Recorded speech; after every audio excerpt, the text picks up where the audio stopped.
Welcome to the Early Bird Podcast with Andrew Garrison. My name is Andrew Garrison. This is a show where we talk about sports in the state of Indiana. Today is a completely, entirely, debilitatingly depressing day to be a fan of sports in the state of Indiana. The highlight of the weekend was, of course, the Colts' 45-33 loss to the New York Giants on the road in Week 17 to effectively end the season. Colts with the loss are now out of playoff contention. We still have that game against the Jaguars. That was the highlight of the weekends, or perhaps the low light of the weekends, and maybe the low light of the entire year. As 2024 winds to a close, the Colts loss to the Giants was, I would say, the low light of 2024. We're going to talk about that first, and then after that, we're going to get into the Pacers. And fortunately, the Pacers, Tyrese Halliburton dropped 31, beat the Celtics after losing to the Celtics and the Thunder earlier in the weekend.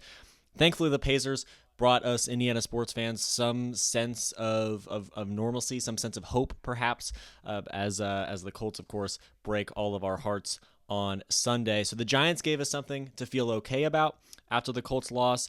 I want to talk about Indiana football a lot today. Fernando Mendoza has arrived. Indiana has found their quarterback. I want to talk about that. I also want to talk about the rest of the team. Returning production. What does Indiana lose? What is Indiana returning? What has Indiana done in the transfer portal so far to combat those losses to graduation, the transfer portal, or whatever else it may be going into 2025 for that Indiana football team? And then let's predict the College Football Playoff Quarterfinals. It is Monday at the time of recording this. This will come out on Monday afternoon. And the College Football Playoff Quarterfinals begin on Tuesday, New Year's Eve, and then, of course, the majority of them occurring on New Year's Day. There's a lot to talk about in the state of Indiana, but definitely what has to be addressed first is the Indianapolis Colts, because the Colts fan experience just reached a new miserable low. I struggled for a long time to decide what I was going to say about this game first, and really what I was going to say about this game at all, because this was horrific to watch. This was depressing, and I hope that we have good memories to replace it very, very soon, because this being effectively the last taste in the mouth, the last sight that Colts fans see when it comes to this franchise and this team, it's not a good spot to be in, right? Right away when this game begins, Joe Flacco started, right? Joe Flacco starts this game. Anthony Richardson was fine. He was just out with an injury for the entirety of the week of practice. Of course, in that situation, at this point in the year, when you're playing a crucial game, you're going to want to have a quarterback that is familiar with the scout team, was taking reps against the scout team, familiar with the opposing team in a more physical sense. So Joe Flacco starts this game. There's a wide array, really, of important statistics that I want to point out right away. 45-33 loss. Drew Lock for the Giants had 309 yards and 4 touchdowns through the air. Malik Neighbors had 7 catches, 171 yards, and 2 of those touchdowns. Joe Flacco threw 2 interceptions. He had 1 lost fumble and was sacked twice. Matt Gay missed a field goal. New York had a 100-yard kickoff return touchdown to start the second half. And there is one very silent city in Indianapolis watching from states away as the Indianapolis Colts season completely falls apart right in front of their eyes. In the one game that they are least likely to have a result like that occur in. This game, to me, was won in the margins.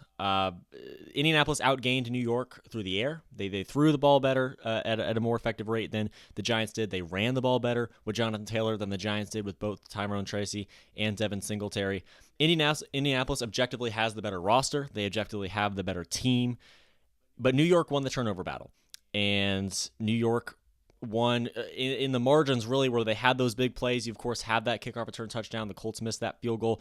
And New York got to the quarterback. They got to Joe Flacco. Of course, he was sacked twice. Drew Lock wasn't sacked at all. They took advantage of the gifts handed to them in a way that Indianapolis couldn't. If Indianapolis threw a pick, the Giants were scoring on the next drive, right? If the Giants were punting the ball away to the Colts and they had good field position, they were throwing a pick themselves, or perhaps the drive would sputter, they'd kick a field goal, maybe they'd make it, maybe they'd miss it. The Colts weren't converting. The Colts weren't, first of all, putting together the explosive plays necessary to beat the Giants basically anywhere other than with Alec Pierce. And we knew how big Alec Pierce was going to be in this game, and he was fantastic with Joe Flacco.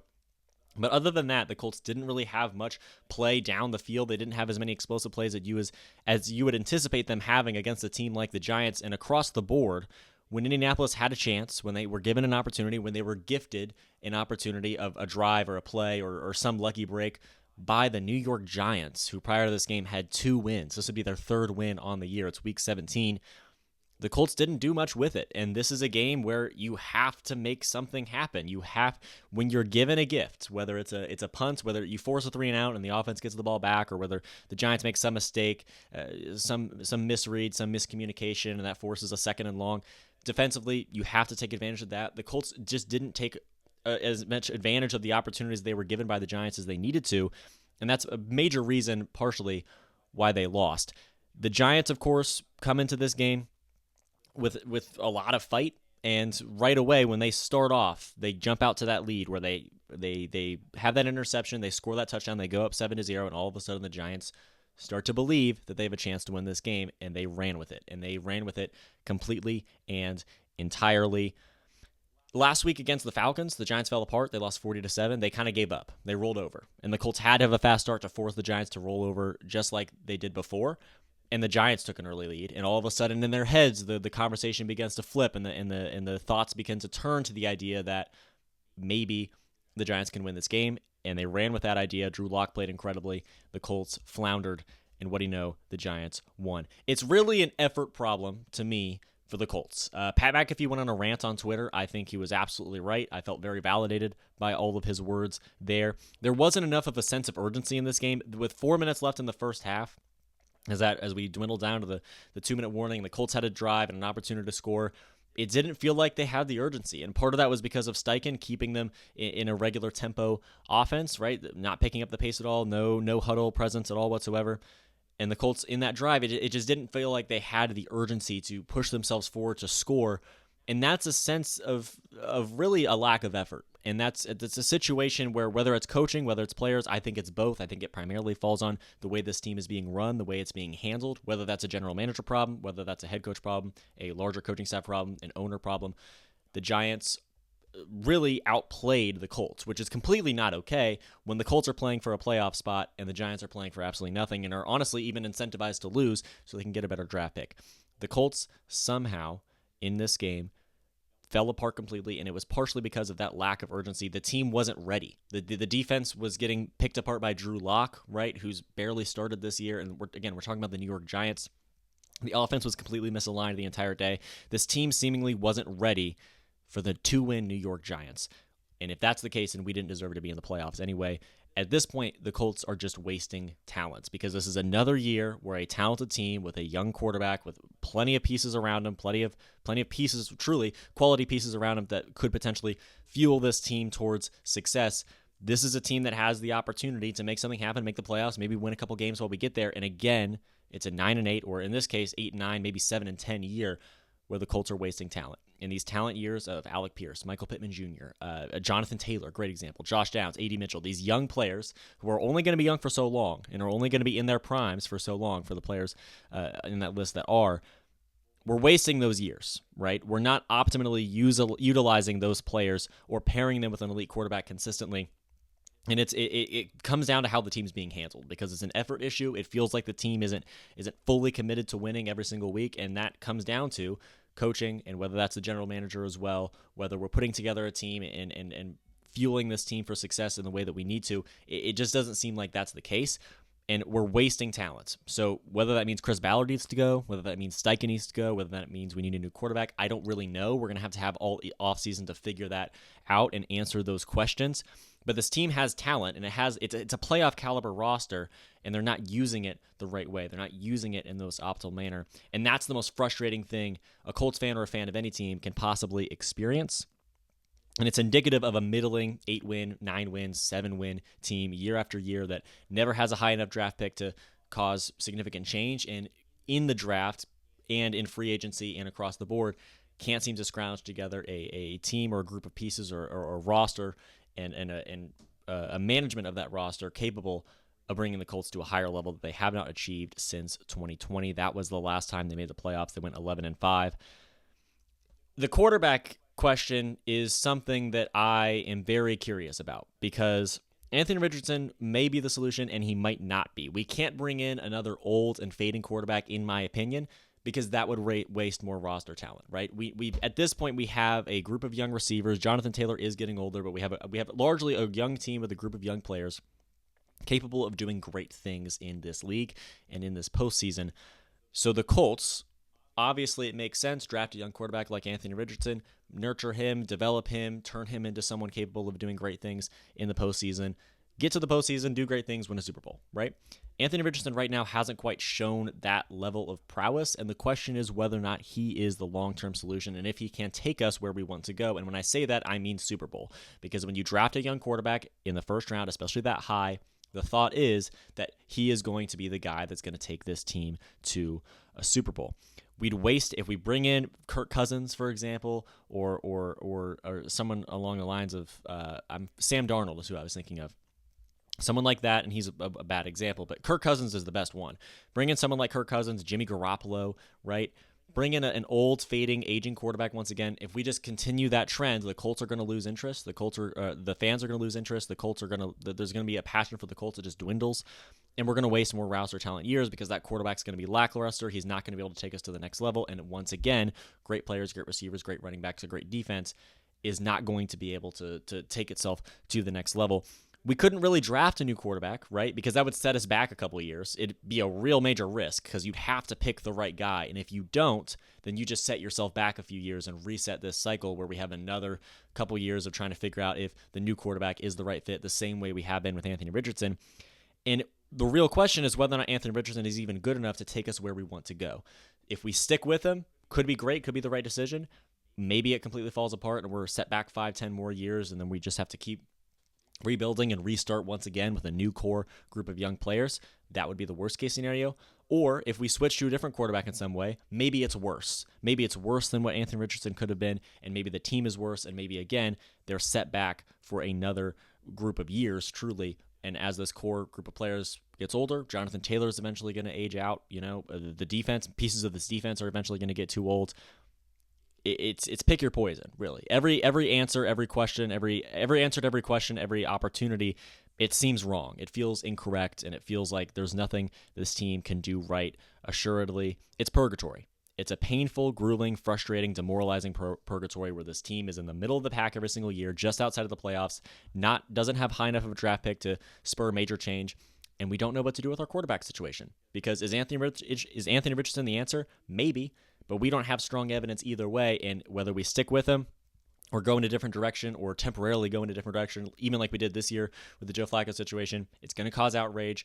It's going to cause the fans to be upset regardless, and if it doesn't pan out, then the Colts are set back even more, and this core group of young players is just going to get older, is just going to get weaker, and is just going to be less likely to open up a Super Bowl window for this franchise. And again, the Colts, another year just outside of the playoffs or in the playoffs, but have no real chance of making anything happen once they get there.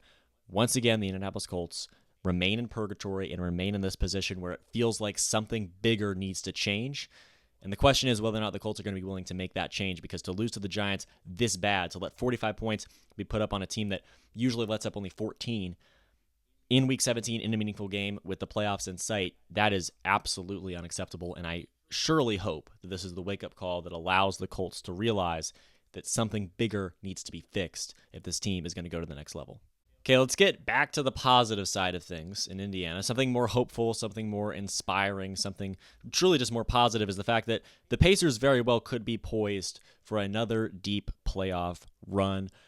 The Colts lost, but just a few hours later, the Pacers put together a very strong performance and took down the Celtics after losing to the Celtics big a couple days prior and losing to Thunder just a day before that. So here's what's happened recently, all right? I want to go over those three results a little bit more closely. The Pacers beat the Celtics last night, 123-114, avenging a loss from earlier in the weekend. They lost big by about 40 points there in Boston, the day after losing by 6 at home to the Thunder. That avoids a 3-game losing streak. So that second game over Boston, that one being a victory, that avoids the 3-game losing streak. That would include a loss to OKC. The Pacers are not sliding. Now, it would have been very acceptable if the Colts had lost all three, if the Pacers had lost all three of those games. I absolutely believe that, because it's two teams that very well could be in the finals, right? It's the Thunder and it's the Celtics twice after having a tough stretch of games before that as well, where they picked up a few major big-time wins. We're talking about the Warriors win in particular. The Pacers in this moment, right? they lose to the Thunder, they lose to the Celtics, but then they get revenge on the Celtics, and they're now the only team that has beaten the Celtics multiple times thus far this season. They hung with the Thunder. That was a very good loss. Bounced back against Boston in a fashion reminiscent of a playoff series. And this is what I want to mention most. This is what I want to emphasize the most, is the fact that the way the Pacers won, the way they bounced back, reminded me of what good playoff teams do in the playoffs. Because common sense would say, right? If you play the Celtics twice in the span of 3 days, feels like a playoff series, right? Both games on the road, first time get blown away, but the second time, and yes, I recognize that they got Andrew Nembhard back, and I'm going to talk about that in a second, the Pacers pull it together and put together a 9-point win on the road, which would theoretically, looking into, if we view this in a playoff sense, save themselves in the series perhaps, extend the series to take it back home to Indiana, something along those lines. That's how they beat the Bucks. That's how they beat the Knicks. You can lose a game, but the next day you have to be prepared to pull it together and get back and on the road against the best team in the league, pick up a major win. And that's exactly what the Pacers did. This stretch felt like a playoff stretch because you played the Thunder and the Celtics twice in a span of 4 days. Back-to-back in there, played the Thunder at home, then went straight out to Boston to play the Celtics the next day. 2 losses, and then pulled together a win on that last day, again, against the best team in the league by all accounts. It was very impressive, and it was impressive in the same way that we were impressed by the Pacers last season. That is what is encouraging, because sure, the Pacers can be good, the Pacers could be average, whatever they are. They're reminiscent of the Pacers from last season, and that's what we wanted to see, was that carryover. Last year couldn't have been a fluke. We needed to see the Pacers have their success from last season and then exemplify those same successes this year and build upon them to take themselves to the next level. They beat out teams like the Bucks and the Knicks in the postseason last year, and they're starting to feel like they're capable of doing the same thing. Be a plucky 6 seed that makes the way to the Eastern Conference Finals and potentially moves on even further than that. Last year, the Pacers got hot at the end of the year, and they carried that into the playoffs. Obviously, we're not at the end of the year yet. We're not late in the year yet. It feels like we're just getting started. But with momentum, this team has the roster talent and the cohesion to do the same thing again. They're finally realizing the potential we knew they had, because we saw it come to fruition last season. This team truly can beat anyone in the league. They can beat anyone in the NBA, and they just showed that by on the road, after getting blown away in their third game in 4 days, going out and beating the Celtics on the road. And I know it's one game, and I know it's one result, but the Celtics played well, and the Pacers just played better. And they're not going to have to play the Celtics every single day, every single round in the playoffs, right? There's going to be opportunities for the Pacers to work their way up to some of those top-tier teams. And just a few weeks ago, I had a segment, I made a video about how the Pacers are embarrassingly bad. But now it's starting to feel like the Pacers are capable, again, of making a deep playoff run, getting hot, beating anyone they could possibly face. I want to talk about Andrew Nembhard, because 17 points, 8 rebounds, 8 assists was his statistics count in the second game against Boston, the victory. He was injured with tendonitis in the loss a couple days prior. So Andrew Nembhard wasn't available for Boston the first time. The second time has 17 points, 8 rebounds, 8 assists. Andrew Nembhard, to me, is maybe the most valuable piece, the most valuable supporting cast member of this team. He's a valuable scorer. He hustles down low and he moves the ball very well. We know about those 8 assists. He has a very high basketball IQ. It feels like watching Andrew Nembhard, you are assured that he's going to make the right decision with the basketball. Whether that means he needs to pass, whether that means he needs to pull up and take a mid-range jumper. We saw one of those in the first quarter against Boston to extend the Pacers' lead. It feels like Andrew Nembhard knows what he needs to do with the basketball and executes that perfectly every single time, and that is very relieving, because that takes a lot of pressure off the rest of the backcourt, right? The rest of the backcourt all of a sudden isn't asked to shoulder the load that Andrew Nembhard can't, because he's out of the game with an injury. When Andrew Nembhard is in, it feels like the Pacers play more relaxed, and it feels like they're a little bit more loose because they have another experienced player, another experienced piece to play through. Aaron Nesmith is similar, right? And he's been out as well. They went down at the same time, and I think that significantly impacted the Pacers' losing streak earlier on in the season, because those three-point shooters that play great defense, that's what Nembhard and Nesmith, that's what their profile really is. And the Pacers were missing that. They were missing perimeter shooting, and they were missing perimeter defense, and Nembhard supplies that while also, again, moving the ball around well. He hustles down low. He grabs those plucky rebounds, those crucial rebounds. He hits those crucial shots. He creates crucial shots for other players. And we know Tyrese Halliburton can bank some of those in. It's exactly what he did in the game the other night. Andrew Nembhard's one of the most important members of this team, and he's back. And that's what I wanted. That really leads us into the next point of Indiana's mostly at full strength now, right? They've been injured periodically. Benedict Mathurin missed some time, right? We saw, of course, Nembhard was out for a while. Neesmith has been out as well. Obi Toppin is still out with an injury. When he returns, this will be full-strength Indiana Pacers. Last year in the playoffs, Indiana was not at full strength. Benedict Mathurin was out with an injury. The full-strength Pacers are capable of almost anything, in my opinion, and we see that again last night without Obi Toppin, still winning the game down low in the paint. They outscored the Celtics in the paint despite not having Obi Toppin down there. The Pacers are doing great things, right? The Pacers are clearly capable of picking off in a one-game scenario. They're clearly capable of beating anyone in the NBA at full strength with Andrew Nembhard in the lineup, with Neesmith in the lineup.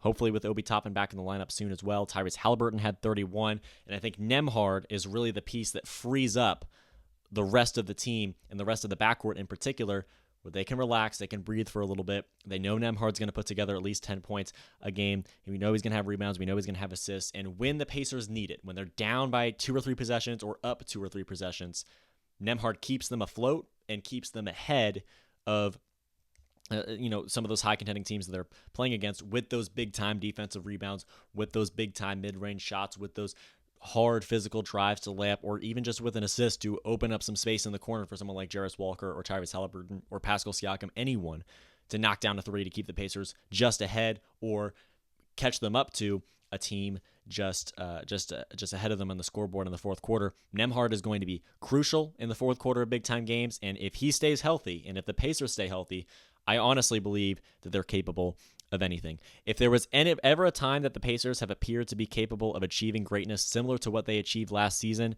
it's now, and I truly cannot wait to see where the Pacers go from here off the backs of Andrew Nembhard, Tyrese Halliburton, and the rest of this core group of players that is now playing together healthy. Have had an incredible last 10 games, have won quite a few of them against some opponents higher than them in the standings, including the Boston Celtics, who are sitting near the very top. I think the Pacers are capable of anything, and if they are capable of another deep playoff run, it's partially because of Andrew Nembhard, and it's partially because, really, at the end of the day, this is an Eastern Conference Finals team from last year that returns absolutely everybody and only gets better. And despite what I said a couple weeks ago, and despite what we've been seeing throughout this season with a losing record Pacers team, the Pacers might be capable of a whole lot more than we would have thought just a couple weeks ago as the playoffs creep ever closer. Okay, the rest of the show, I'm going to talk about college football. I'm going to talk about Indiana first, and even more approximately than that, I want to talk about how they found their next quarterback. Fernando Mendoza has arrived. Indiana lost their quarterback, Curtis Rourke, to graduation, right? Or at least they will. So Rourke is going to graduate, and Taven Jackson, is going to go into the transfer portal. We saw both of them play for this team earlier in the year. Curtis Rourke, of course, was injured for a game. Taven Jackson came in against Washington. He was very successful. Both of those quarterbacks leaving. So Curtis Rourke graduates. He had 1 year of eligibility left after he transferred in from Ohio. Taven Jackson's going in the transfer portal. But Fernando Mendoza from Cal is coming to Indiana, which is a fantastic add and a gold star on this transfer portal class. He had 3,000 yards, 16 touchdowns, and 6 interceptions last season with the Golden Bears. He's a top 3 quarterback in this transfer portal class so far. And, critically, he has 2 seasons of eligibility remaining. Cignetti only had Rourke for 1 year. Last year was really a 1-year experiment, and this year they're going to have to do a lot of reloading, and we're going to talk about that in the next segment as well. They're really going to have to reload to put together a team capable of high amounts of success again, because the majority of their team last year was transfers, and the majority of them were seniors. So it was a 1-year experiment, a 1-year project. Indiana went to the playoffs, right? Had 2 losses, ended the year 11-2. Incredible year for Cignetti, a historic year for Indiana, and now they need to reload. And the number one position they needed to reload was quarterback, because, again, Curtis Rourke's going to leave. Taven Jackson decides to pack it up as well. Fernando Mendoza comes in, joins his brother Alberto Mendoza, a freshman at IU this past season, and Tyler Cherry as well out of Center Grove. Fernando Mendoza comes to Indiana and starts this reload process as IU looks to really achieve a similar amount of success next year as they did this past year. So again, 3,000 yards, 16 touchdowns, and 6 interceptions for Mendoza last season. The team went 6-6, but 5 of those losses were by 1 possession, and they got real close against teams like Miami, right? Mendoza had a large part in that almost victory. He was celebrated and adored by the Cal fan base, and now he looks to carry that hype over to the Indiana Hoosiers.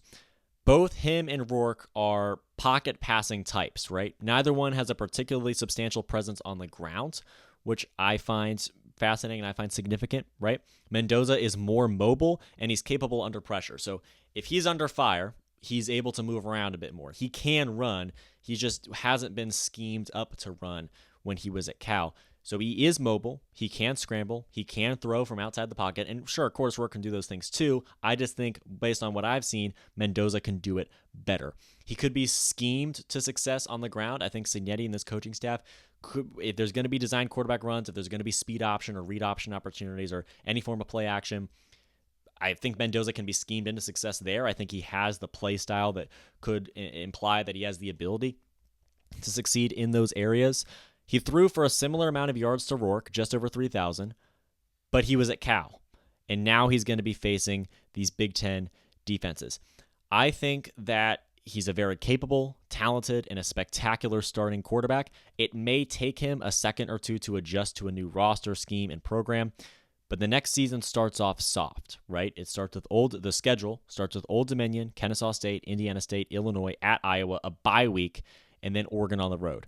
So similar opportunities to Rourke is what Mendoza will have to ease into a more strenuous schedule. That brings up my number one concern about Mendoza, and that is the strenuous Big Ten schedule. Mendoza, and again, we're comparing him to Rourke in a lot of ways because their play styles are similar and they both transferred in for their first year starting at Indiana.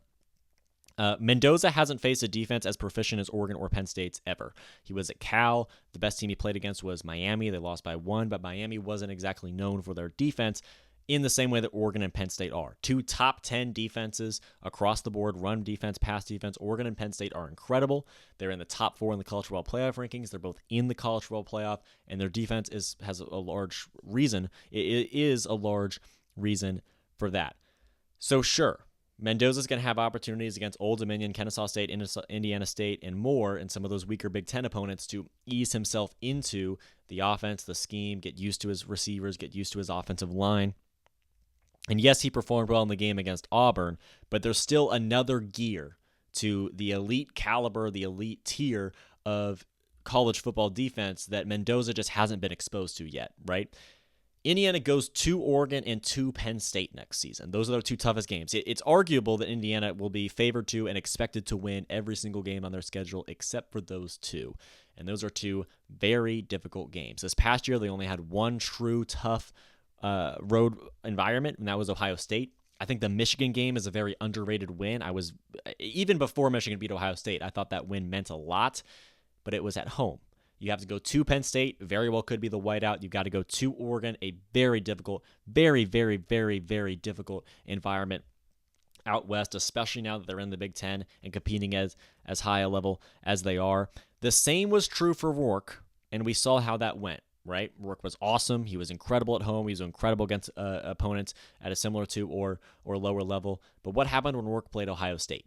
He got flustered. He got attacked by that pass rush, and the secondary wasn't letting much space open up for those receivers either, and Rourke got flustered. And yes, Indiana was competitive in that game for a time, but they ended up having truly no chance. And the same happened against Notre Dame, that Notre Dame secondary. Again, Ohio State and Notre Dame, 2 of the best defenses in the country, 2 of the best secondaries in the country, 2 of the best front sevens in the country.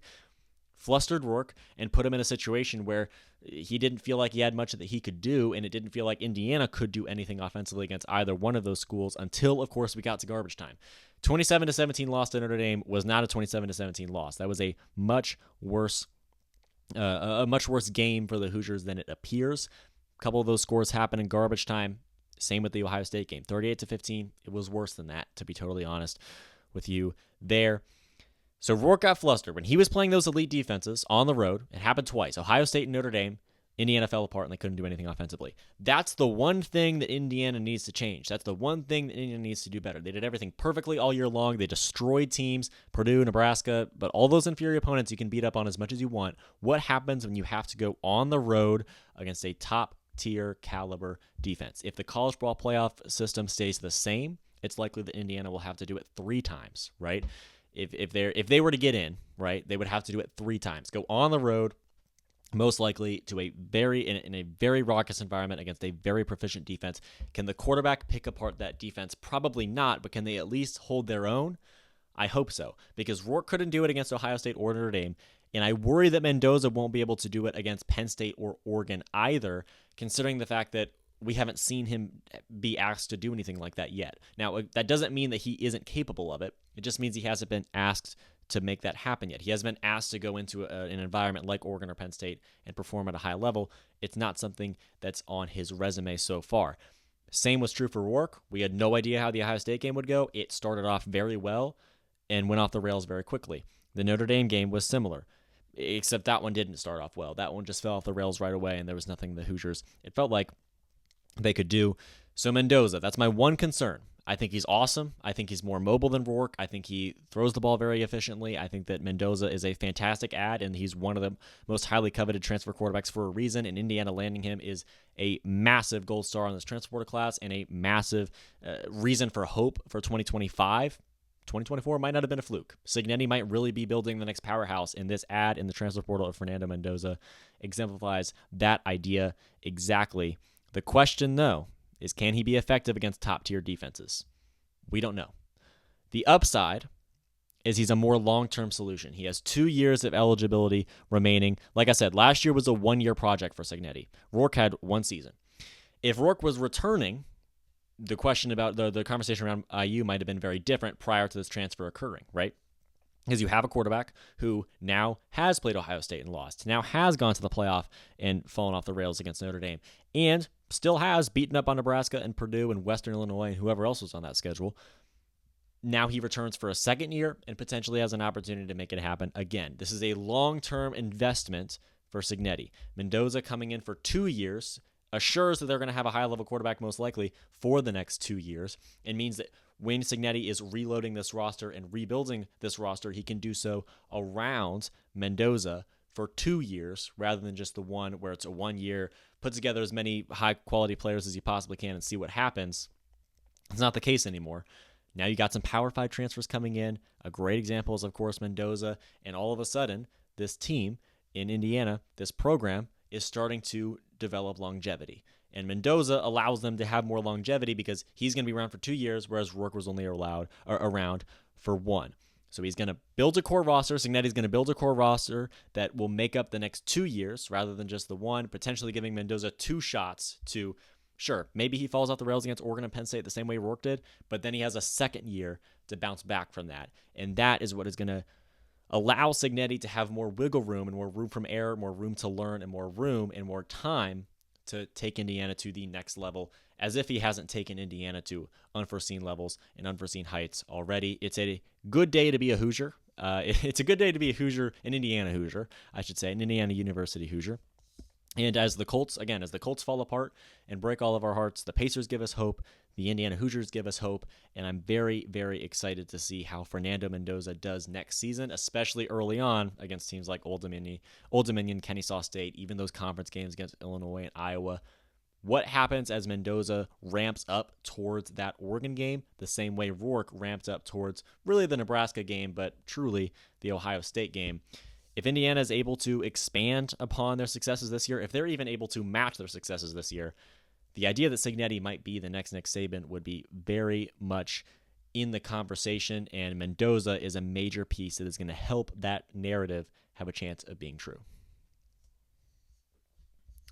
Okay, I want to talk about Indiana some more because they're doing a fantastic job reloading for 2025. I mentioned how Indiana loses a lot, right? A lot of transfers, a lot of senior transfers, a lot of seniors across the board. There's a few position groups that I think are totally fine, and there's a lot more position groups that I think are having significant issues, just in terms of the fact that they lose a lot to graduation of the transfer portal. But then I want to talk about what Indiana has done already in the blink of an eye before a champion has even been crowned. What has Indiana done already to reload those pieces and rebuild those position groups and prepare for a 2025 season that looms? Cornerback is totally fine. D'Angelo Ponce is going to be back. Jameer Johnson is going to be back. I'm not worried about corner at all.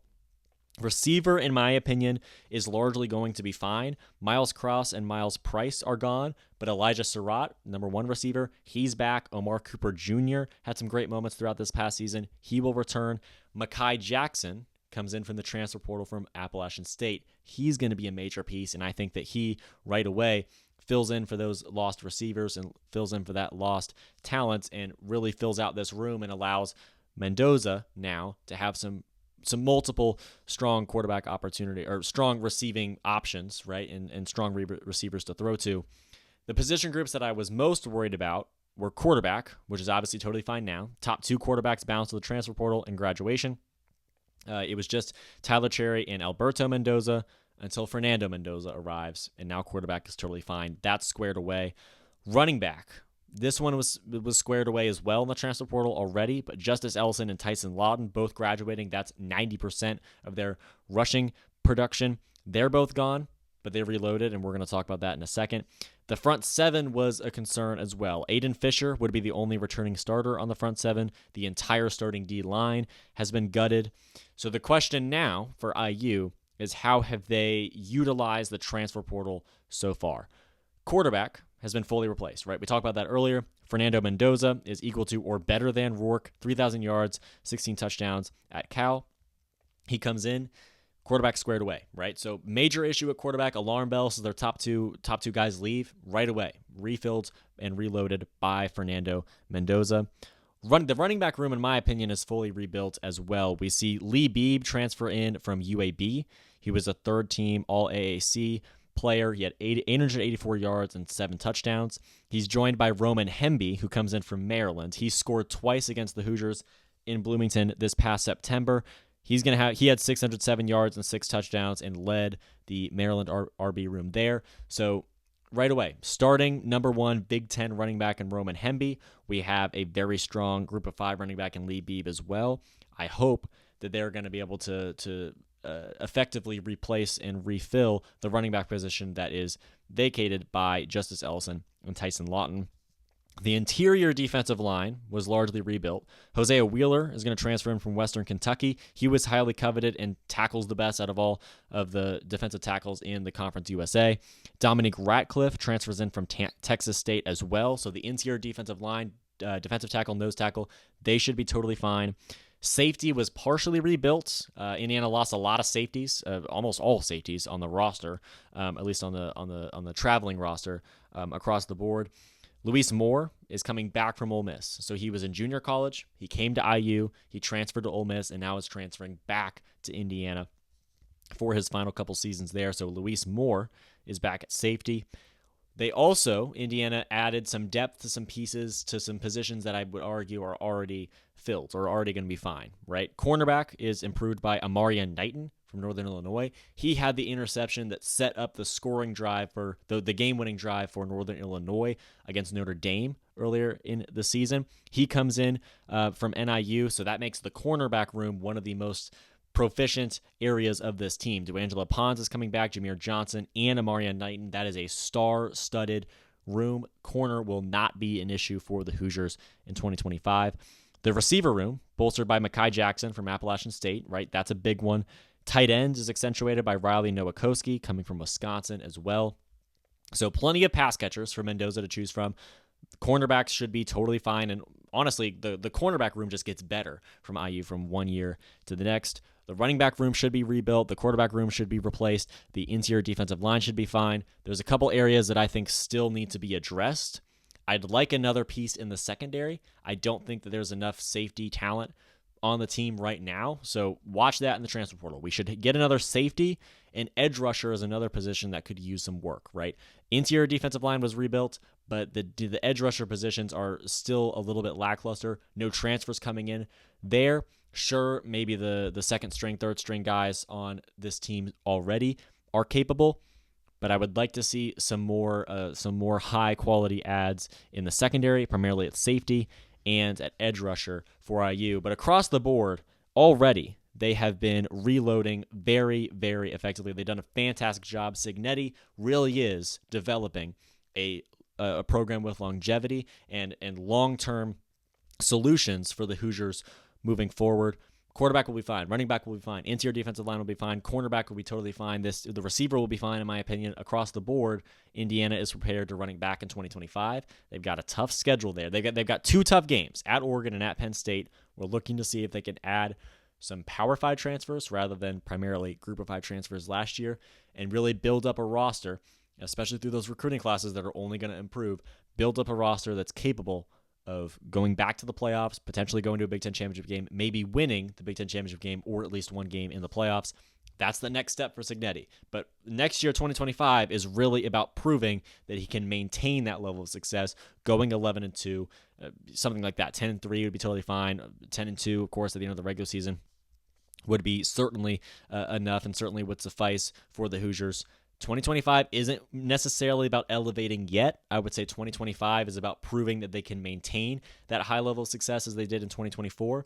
And then 2026, Mendoza's second year, and a lot of these transfers having multiple years of eligibility left, provides Cignetti and Indiana an opportunity to make 2026 the year of elevation as they try to turn themselves into a juggernaut like Ohio State, Michigan, Alabama, Georgia, something like that. It's crazy that we're talking about Indiana in that light, but we are, and I'm excited to see if they're able to make these theories, make these projections, make these potential ideas a reality as 2025 approaches.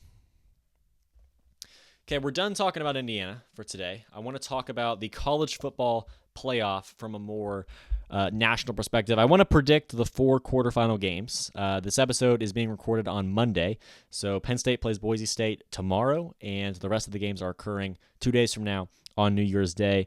The Verbo Fiesta Bowl consists of number 4 Penn State and number 9 Boise State.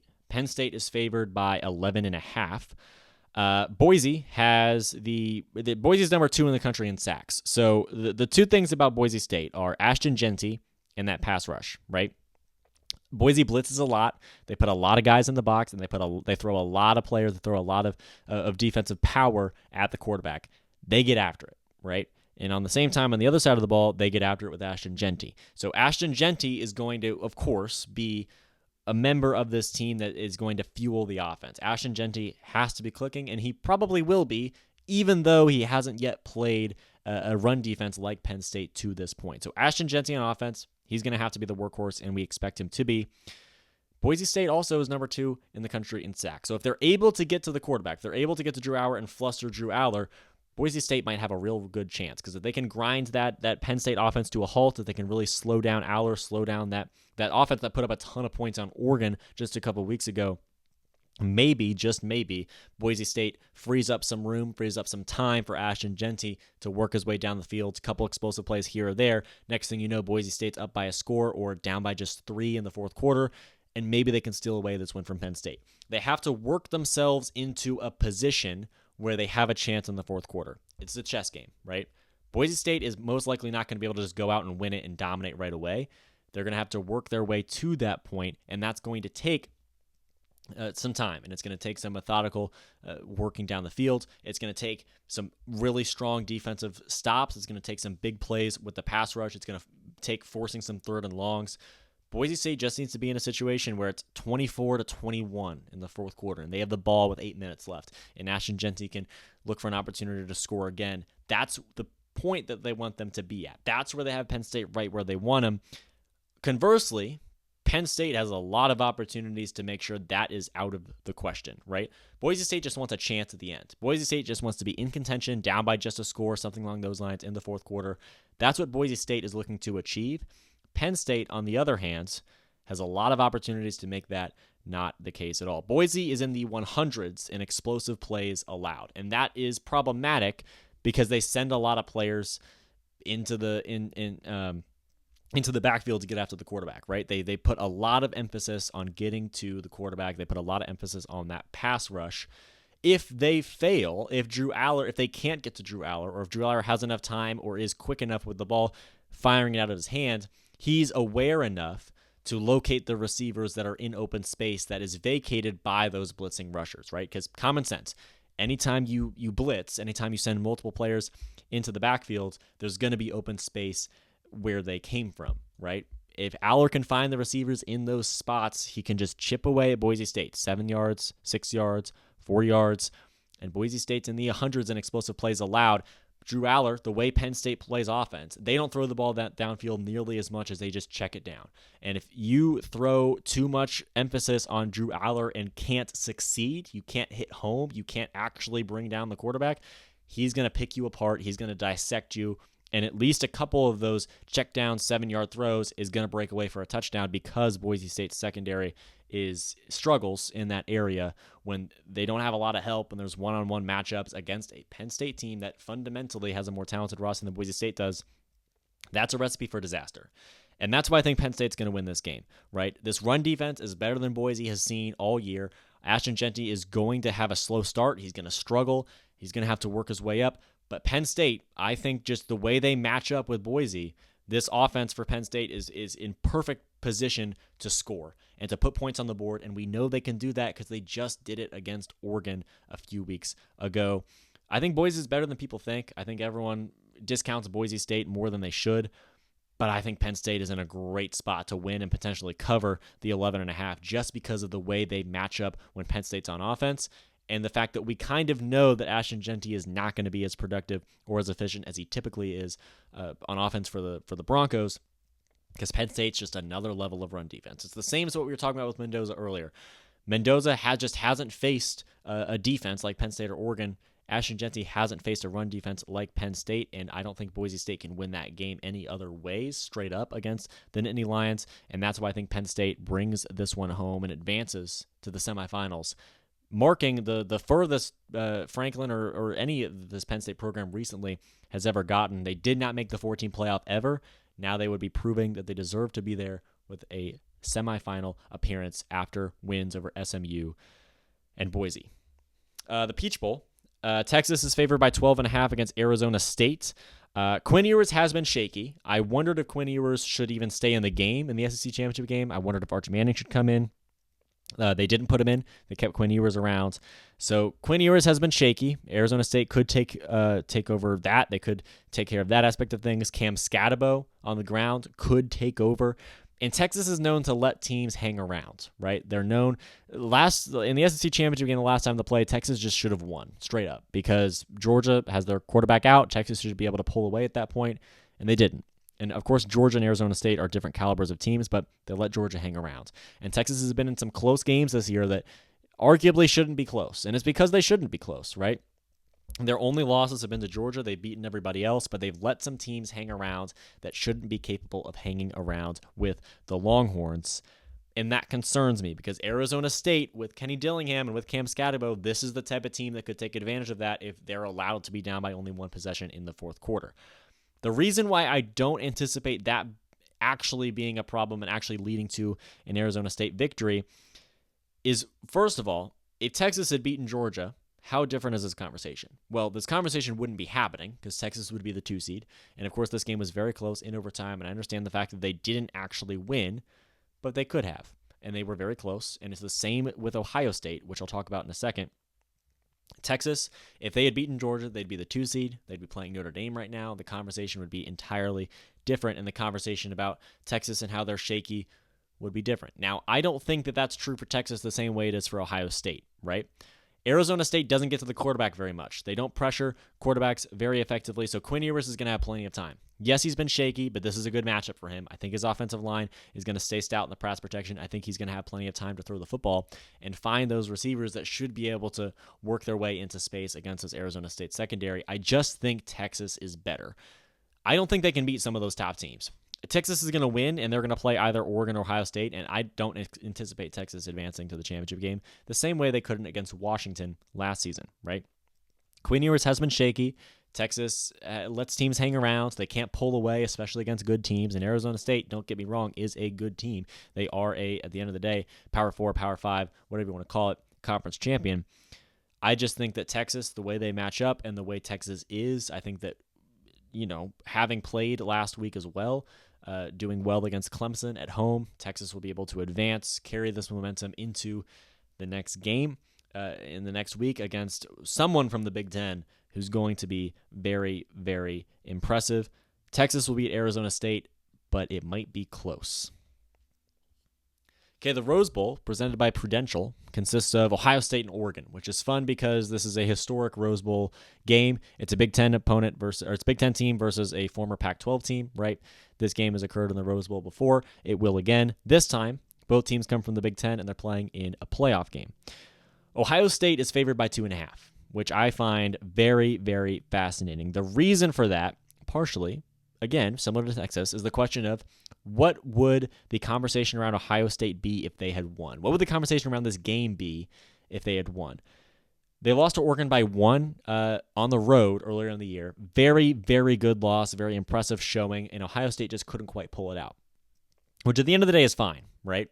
Totally acceptable to lose to, at this point, the number 1 team in the country, Oregon, by 1 on the road. But if Ohio State had won that game, they would have a major road victory. They may be undefeated, and if they weren't undefeated, then that loss to Michigan would not hurt them nearly as much. They would probably be in the Big Ten championship game. Maybe they would have won it. Maybe we're talking about a Ryan Day in an Ohio State program that beat Oregon, won the Big Ten championship game, and now is the 1 seed, perhaps, in the College Football Playoff, or at the very least the 2. If they had beaten Oregon, the conversation around Ryan Day and his hot seat situation, the conversation about Ohio State in big games, would be vastly different. Now, they didn't win that game. They didn't beat Oregon, but they got very close. And right now, the conversation around Ohio State, and I fell victim to this after they lost to Michigan, is that they're deflated. They can't win the big games, right? They just can't beat a good team. They can't beat a team better than them. Can't beat a team close to as good as them, right? And then they did what they did to Tennessee. And then I honestly picked Tennessee to beat Ohio State on the road. That's just the truth. That's what I did. I was wrong. And I am compensating for that by picking Ohio State to beat Oregon, because the conversation around Ohio State would be totally different. And the margins are very slim in all sports and college football, right? And Ohio State was very, very close to knocking off Oregon, and the conversation around their program would be vastly different. They could be favorites to win the championship if they had beaten Oregon, and that game was very, very close on the road. So I don't want the conversation around Ohio State to be the same as it was a couple weeks ago when we said they lost to Michigan, they can't do anything, Ryan Day is atrocious, we got to fire him, we got to just reset, another lost season. I don't think that that's true yet. I think Ohio State has a lot of fight left in him. Will Howard had his best game of the year, outside of the Tennessee game perhaps. Will Howard had his best game of the regular season, for sure, against Oregon the last time they played. And Oregon let Penn State put some points up on the board, right? Drew Aller was scoring against Oregon. This game could be a race to 40 by the end of it. It could be a race to 50, perhaps, between Ohio State and Oregon. Will Howard had his best game against Oregon last time around. Could that repeat itself? I think absolutely. Evan Stewart and Tez Johnson popped last time as well. At the end of the day, both teams scored 63 combined the last time these two teams played in the regular season. Dylan Gabriel has been on fire. He was phenomenal against Penn State. I would argue perfect against Penn State. The pass protection last time was stellar, and that allowed that to happen as well. Oregon can go shot for shot with Ohio State, but I think Ohio State can go shot for shot with Oregon. And I think that Will Howard and Dylan Gabriel could be very evenly matched in this game. I anticipate Dylan Gabriel to perform better, but I think Ohio State's going to win. And that's a bit of an outside pick, and it's a bit of a pick that I'm basing off of feel. They are favored. It's not even an upset necessarily. I'd be losing money if I picked Ohio State straight up to win this game. But I think Ohio State's going to spring. I guess it's not an upset because, again, Ohio State's favored. But effectively in the seeding, an upset, I think Ohio State's going to win. Because I think that Ohio State is massively slept on by the country. Because, again, at the end of the day, it's coin flips against Oregon in the regular season on the road. And Ohio State just did what they did to Tennessee. It's a veteran team. They're hungry. They're frustrated after the loss to Michigan. They're ready to go out and destroy teams. They won't destroy Oregon. This game will be close at the end. I just think Will Howard and Ohio State's going to pull it out, and I don't think Oregon is going to have much to say about it. I think Oregon's similar to what Georgia used to be, right? It took Georgia some time. Georgia had to try and fail a couple times to win a national championship. They couldn't get past Bama, and although these situations are different in a lot of ways, I think Oregon needs another try, right? Last year, they had a pretty good shot of going to the playoff and winning it all. Lost to Washington twice. This time, I think they're going to fall to Ohio State in the playoffs, and I think that they're going to have another try next year without Dylan Gabriel, perhaps, to really put up an opportunity to win a national championship, and they can still do that. Oregon is that caliber of a program now. I just think it's not the year. I think the number one team in the country, undefeated, all of those things, I think Ohio State is going to knock them off. Whether Ohio State goes on to win the whole thing or not, I don't think it's going to be Oregon, and I think Ohio State is going to be what stands in their way. All right, the Sugar Bowl. Notre Dame versus Georgia. Georgia's favored by 1.5. ESPN's percentage FPI wheel was in favor of Notre Dame when this game first was this game on the schedule was first finalized. Georgia's missing a starting quarterback, and Riley Leonard is a dual threat opportunity. Those speed options, those read options, those play actions, those bootlegs, all wide open in the playbook. Riley Leonard, if he can throw the ball efficiently, and if he can use his legs and be a threat on the ground as well, Notre Dame is going to have a real strong shot to come out with a win in this one. The defense, the pass rush, they got to Rourke. They could get to Stockton. And again, Stockton, his only start was in the SEC championship game in the second half of that one. And he won. He pulled it out against Texas. But Notre Dame got to Rourke and really flustered in him. He's a phenomenal quarterback that started the whole year long. Gunnar Stockton, a young guy in the biggest game of his life. If Notre Dame starts to put some pressure and starts to imply some pressure that Gunnar Stockton can't handle, things might fall off the rails for Georgia very, very quickly. Georgia, though, they've been here before. They have the better program. They have a better roster. They survived against Texas, even with Carson Beck going down. They don't necessarily rely on Beck to have success. Their strength is the team around him. Beck just so happens to be incredible. Gunnar Stockton's pretty good himself. He can use some of that help with the team around him very well. The only thing I worry about is that Notre Dame is going to target Stockton because he's the weak link at this point. That position, quarterback, is the weak link for Georgia at this point. And if they get to Stockton and if he can't handle that well, Notre Dame very well might win this game. And I honestly just think that's the way that this is going to play out. I flip-flopped on this a couple times, but I'm picking Notre Dame to beat Georgia. And I technically, honestly, picked Indiana to go to the semifinals just with some slight homerism when the tournament started. But I did say that I thought Georgia was going to lose their first game right off the bat, and I might be wrong. I might get burned, but I think Notre Dame is going to win. And I think the semifinal matchups as a result are going to be Texas versus Ohio State and Penn State versus Notre Dame, both of which I think are very fun and interesting. And if you want to go further than that, it may very well be an Ohio State versus Notre Dame rematch national championship, an Ohio State versus Penn State rematch national championship. We're going to have a very, very exciting national championship no matter what. I think it's going to consist of two Midwest teams, whether that's Ohio State, Penn State, Notre Dame, or some other combination of the three. I think Ohio State's going to beat Oregon. I think Texas is going to beat Arizona State. I think Penn State's going to beat Boise State. I think Notre Dame's going to beat Georgia. But this is going to be a phenomenal 2 days of college football as the quarterfinals, for the first time, the College Football Playoff Quarterfinals come to our television screens on New Year's Eve and New Year's Day. That's all I have for you guys today. Thank you so much for listening to the Early Bird Podcast with Andrew Garrison. Horrific day to be a Colts fan, but pretty good for the Pacers, pretty good for Indiana football, and pretty good for college football as a whole. I'm very excited to see the rest of this week play out. I'm excited to talk about the Colts some more in the next couple episodes as well. There's certainly a lot to go over in that regard. Either way, thank you so much for listening. I hope to see you all again later this week. You're listening to Early Bird Podcast with Andrew Garrison. I'll talk to you guys later.